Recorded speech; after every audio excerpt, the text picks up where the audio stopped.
E aí, pessoal, tranquilo? Bom, conforme a gente combinou já falamos nas outras aulas, vamos seguindo aqui com nossas videoaulas para não nos deixar sem contato com a química durante esse período de quarentena. Peço desculpas mais uma vez, a luz não é a mais adequada, o som talvez não seja o melhor, mas a química aqui é rústica. O quadro, o pincel, eu e você.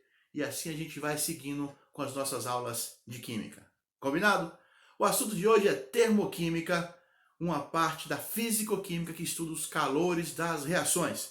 Vamos hoje introduzir os conceitos fundamentais de termoquímica e seguir aí com os principais conceitos desta parte da matéria. O pessoal do segundo ano, o pessoal do terceiro ano sempre estuda termoquímica, sempre cai no Enem, questão já batida no Enem, uma questão de termoquímica, e é daquelas que a gente não pode errar. Então vamos lá para os conceitos de termoquímica. Termoquímica é a parte da química que estuda o calor envolvido nas reações químicas. Termoquímica, calor das reações. A partir de agora, nós vamos chamar calor por um nome especial. Vamos chamá-lo de entalpia. Toda vez que a gente falar de calor, eu vou estar falando de entalpia. Toda vez que eu falar entalpia, você entende que eu estou falando de calor. Vamos representar a entalpia pela letra H. E as unidades principais em que vamos trabalhar a entalpia serão as unidades caloria e joule, ou quilocaloria e quilojoule. Essas são as unidades mais comuns de se trabalhar os calores envolvidos nas reações químicas. Quando a gente introduz a termoquímica, o primeiro conceito que surge é o de reações exotérmicas e reações endotérmicas. Reação exotérmica é aquela que ocorre com liberação de calor. São as reações químicas que ocorrem liberando calor. Essas são as reações exotérmicas. E as reações endotérmicas, o oposto das exotérmicas, reações endotérmicas são aquelas que acontecem, que ocorrem absorvendo calor. A partir desses dois conceitos, surgem tudo aquilo que a gente conhece na termoquímica. O cálculo do ΔH, que é a variação da entropia, a análise dos gráficos de calor das reações, tudo surge a partir do conceito de reações exo e reações endotérmicas. Vamos analisar caso a caso.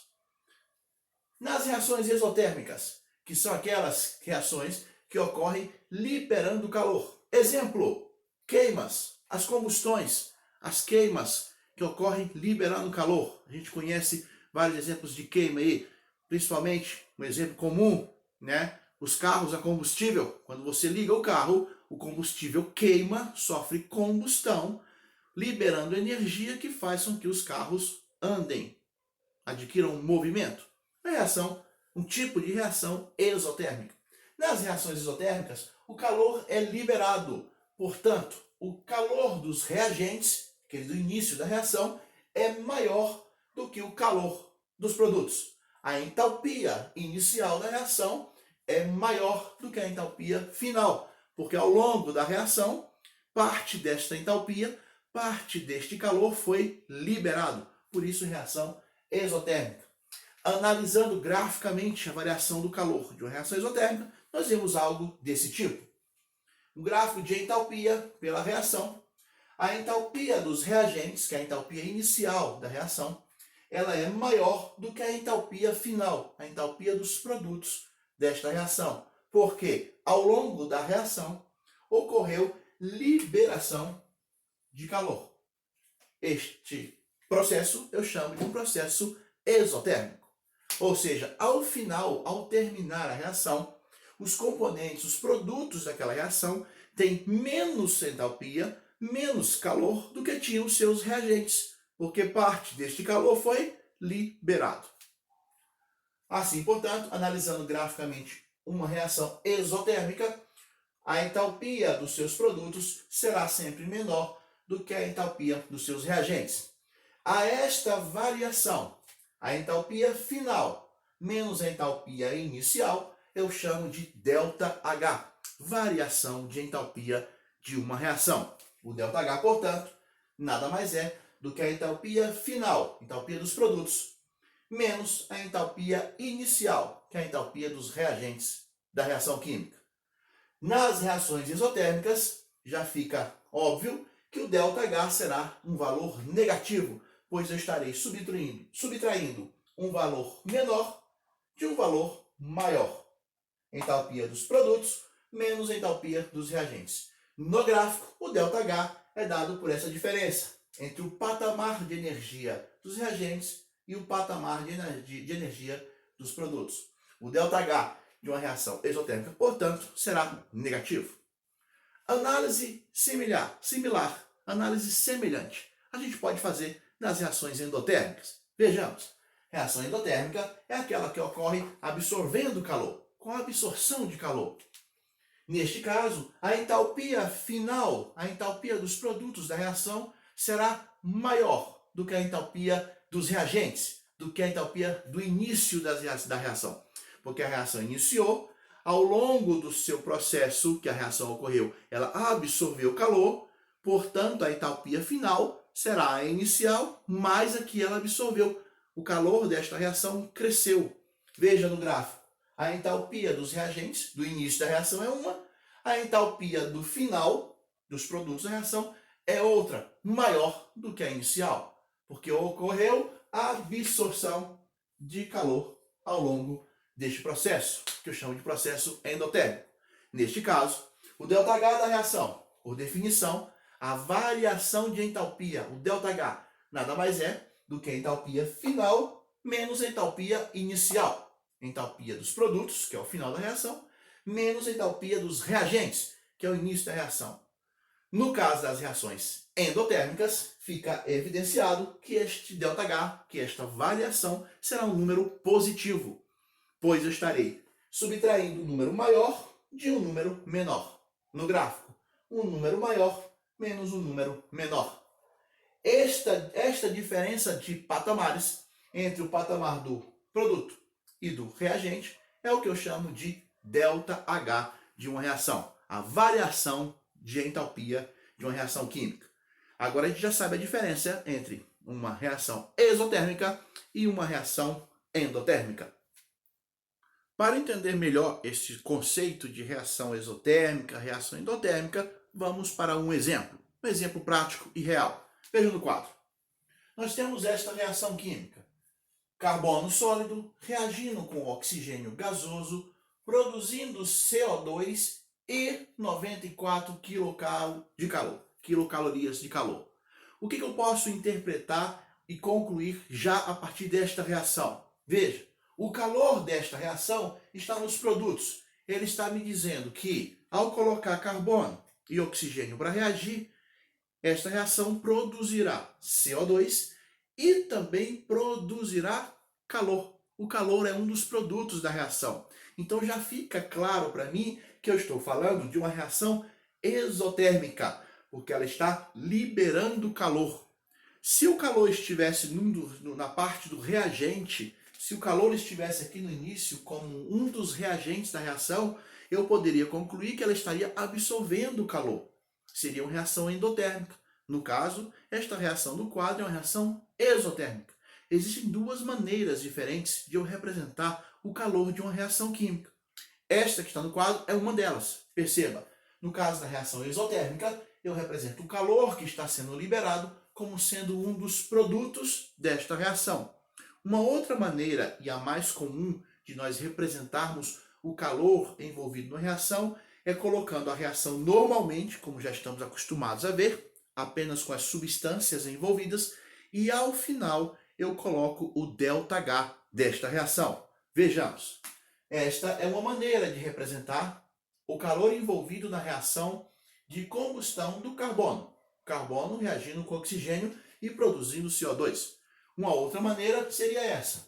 Os reagentes, carbono sólido, reagindo com oxigênio gasoso, produzindo CO2. Este é o único produto da reação. Este é o único produto da reação. O calor que está sendo liberado, eu não represento como sendo um outro produto. Eu represento colocando ao final a variação de entalpia desta reação, ou seja, o seu ΔH, é de 94 quilocalorias. 94 quilocalorias. Acontece que esta reação é uma reação exotérmica. Ela está liberando calor. Veja, o calor está nos produtos. Se ela é uma reação exotérmica, o seu ΔH é negativo. Acabamos de ver isso no primeiro quadro. O seu ΔH é negativo. Se o ΔH é negativo, então eu tenho que representar aqui. Veja, agora pronto. Esta é uma representação também possível do calor envolvido nesta reação química. Vamos interpretar. Carbono reage com oxigênio, produzindo CO2. A variação do calor, a variação da entalpia desta reação é de menos 94 quilocalorias. Ou seja, a partir do momento que esta reação ocorre, eu libero 94 quilocalorias para cada mol de carbono que está reagindo. Eu estou vendo aqui que é apenas um mol de carbono reagindo. Ou outra maneira de interpretar. Estou produzindo um mol de CO2. Para cada mol de CO2 que eu produzo, eu libero esta quantidade de energia, de entalpia, de calor. É uma maneira de representar também esta reação. Repito, um exemplo de reação exotérmica. Graficamente, como que esta reação pode ser representada no gráfico? Vejamos aqui um gráfico de entalpia pela reação. Começo com a entalpia dos reagentes. Os reagentes dessa reação são carbono sólido e oxigênio gasoso. Esses são os reagentes. A reação é exotérmica. Se ela é exotérmica, então ela libera calor e ao final os seus produtos têm um patamar de calor, de entalpia, menor do que tinham os seus reagentes. Então aqui estão os produtos. No caso, o produto é o CO2 gasoso. Veja, o produto é o CO2 gasoso. A esta variação de patamares, a esta variação eu chamo de ΔH. No caso desta reação, o valor deste ΔH é de menos 94 quilocalorias. Este é o ΔH desta reação, no caso, uma reação exotérmica. Um exemplo de duas maneiras possíveis de representar o calor envolvido na reação. Veja, representei o calor como um dos produtos, já que ele está sendo liberado. Representei o calor na forma de ΔH ao final da reação. E também demonstrei aqui a representação gráfica desta reação. Aqui eu quero introduzir um outro conceito muito importante da termoquímica, que é o conceito da energia de ativação. Energia de ativação, grava bem isso. Energia de ativação é a energia mínima necessária que os reagentes precisam ter para poder reagir. Não basta apenas eles se encontrar. Vamos olhar para o quadro. Não basta apenas que carbono e oxigênio se encontrem para produzir CO2. Não. É necessário que este encontro ocorra com uma quantidade de energia mínima para a reação acontecer. A esta energia mínima necessária para a reação acontecer, eu chamo de energia de ativação. Como que eu represento isso no gráfico? Vejamos. Eu tenho aqui o patamar de energia dos reagentes, que eu chamo de entalpia dos reagentes. Ao final da reação, nós temos um outro patamar de energia, que eu chamo entalpia dos produtos. Para sair daqui e chegar lá, a reação passa por um processo. Normalmente, há um degrau energético que deve ser vencido. Há um degrau de energia que deve ser superado para a reação acontecer. A este degrau de energia eu chamo energia de ativação. Energia de ativação. Energia de ativação é a energia mínima necessária que deve ser acrescentada aos reagentes para que a reação ocorra. Energia de ativação.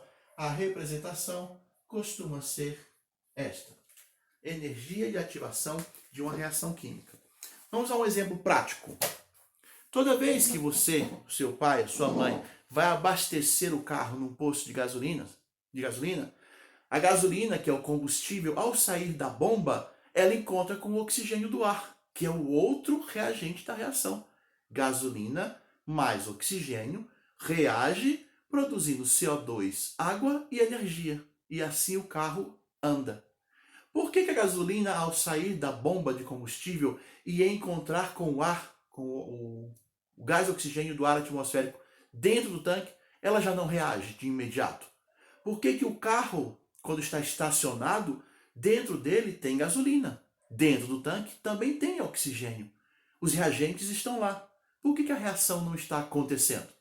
Porque, embora os reagentes estejam juntos, eles não têm energia suficiente para reagir. Ou seja, eles não atingiram a sua energia de ativação. Só ao atingir a energia de ativação é que a reação pode acontecer. Vejamos agora um outro exemplo. No caso, uma reação endotérmica. O exemplo do quadro é esse. Gás hidrogênio reagindo com iodo e 12 kcal de calor. Veja, eu tenho duas substâncias no reagente e mais calor. Calor sendo adicionado ao sistema. Está nos reagentes da reação. Produzindo, por sua vez, 2 mols de ácido iodídrico, HI. Voltando para a reação consiste no 1 mol de gás hidrogênio reagindo com 1 mol de iodo sólido, ganhando 12 quilocalorias de calor, ou seja, o calor está sendo absorvido, produzindo 2 mols de ácido iodídrico. Veja que estamos diante de um exemplo de uma reação endotérmica, aquela que absorve calor. O calor está entre os seus reagentes. Ele precisa ser incorporado ao sistema para a reação acontecer. Neste caso, esta é uma representação possível da reação e tem outra, que é a mais comum, mais frequente, o que aparece nas questões de prova.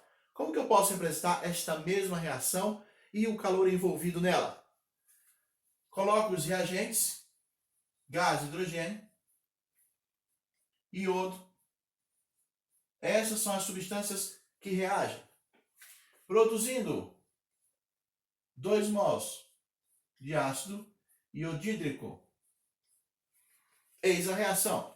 Para representar o calor envolvido nesta reação, por sua vez, eu coloco ΔH, a variação de entalpia. Coloco no final, ΔH. O ΔH desta reação, portanto, será de 12 quilocalorias. Este será o calor envolvido. Esta será a quantidade de calor absorvida pela reação para cada 2 mols de HI produzido. Toda vez que eu produzo 2 mols de HI, esta quantidade de calor é absorvida. Como eu sei que é absorvida? Porque o calor está nos reagentes da reação. É uma reação endotérmica. Se é endotérmica, o ΔH é positivo. Então, ΔH é mais 12 quilocal. Não tem sinal negativo aí, porque é uma reação endotérmica. No gráfico, a gente também pode representar isso. Vejamos. Represento os reagentes da reação. Os reagentes, por sua vez, vão ganhar calor e vão se transformar nos produtos mais energéticos do que era no início. O ΔH é positivo. Os reagentes da reação são gás hidrogênio e iodo. Os produtos da reação serão 2 mols de HI, 2 mols de ácido iodídrico. A esta diferença de patamares,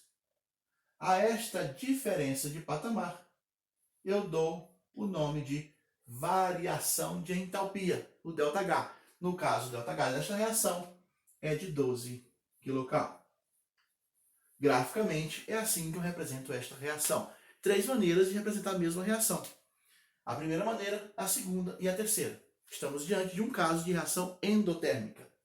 Trazendo para cá o conceito de energia de ativação que nós vimos no primeiro exemplo, o que é a energia de ativação? É a energia mínima necessária que deve ser acrescentada aos reagentes para que a reação realmente ocorra.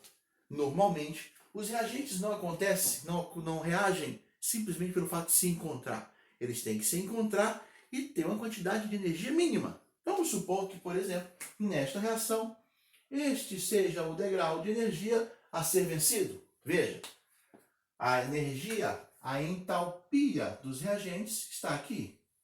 A entalpia dos produtos está aqui. Para reagir, foi necessário acrescentar esta quantidade de energia e depois os produtos foram produzidos. Este degrau energético eu chamo de energia de ativação. Vamos ver um exemplo genérico para cálculo de energia de ativação. Isso é muito comum cair em prova e a gente precisa estar bem seguro desse conceito. Para encerrar essa primeira aula de termoquímica, vamos ao último exemplo. Esse exemplo de uma reação genérica do tipo A mais B produzindo C. Graficamente representei esta reação. O calor envolvido na reação em kJ, os seus reagentes e o seu produto. E fiz 3 perguntas. Esta reação é do tipo endotérmica ou é do tipo exotérmica? Segunda pergunta. Qual é o valor do seu ΔH? Qual é o valor da sua variação de entalpia? E a terceira pergunta, qual é o valor da sua energia de ativação? Bom, analisando o gráfico da reação, eu percebo que os seus produtos, no caso C, o produto da reação, tem mais energia do que os seus reagentes. Se o produto tem mais energia do que os reagentes, é porque ao longo da reação absorveu-se calor. Calor foi absorvido. Por isso a entalpia dos componentes do sistema cresceu.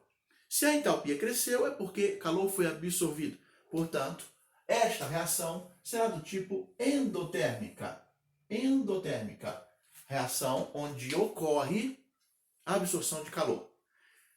Ok, segunda pergunta é qual é o valor do ΔH desta reação? O que seria ΔH? ΔH é a variação de entalpia. ΔH nada mais é do que a entalpia dos produtos, que é o final da reação, menos a entalpia inicial, que é a entalpia dos reagentes da reação. Analisando no gráfico, vejamos. A entalpia dos reagentes é 50 kJ. A entalpia dos produtos é 150 kJ. Portanto, o ΔH desta reação será a entalpia dos produtos, 150, menos a entalpia dos reagentes, a entalpia inicial, que é 50. O ΔH dela será, portanto, de 100 kJ. Veja que se confirma que a reação é endotérmica. O seu ΔH é maior que zero, é positivo, comprovando que ela é endotérmica, conforme já havíamos concluído de início. E respondendo agora à última pergunta, qual foi ela? Qual é a energia de ativação deste processo? Qual é a energia mínima necessária que eu devo acrescentar aos reagentes para que esta reação ocorra? Perceba, 220 kJ é o nível máximo de energia que esse processo chega. Eu chamo disso de complexo ativado. Complexo ativado é o ponto máximo de energia ao qual chega um processo, uma reação. Para chegar no complexo ativado, quanto eu tive que adicionar de energia aos reagentes? Essa resposta é o valor da energia de ativação. Vejamos, os reagentes já tinham 50 kJ de energia. Eu tive que acrescentar este degrau para chegar ao ponto máximo, que é o complexo ativado. Esta quantidade adicionada é, portanto, a energia de ativação. A energia de ativação desse processo, portanto, é para chegar ao ponto máximo, 220, eu parti dos 50.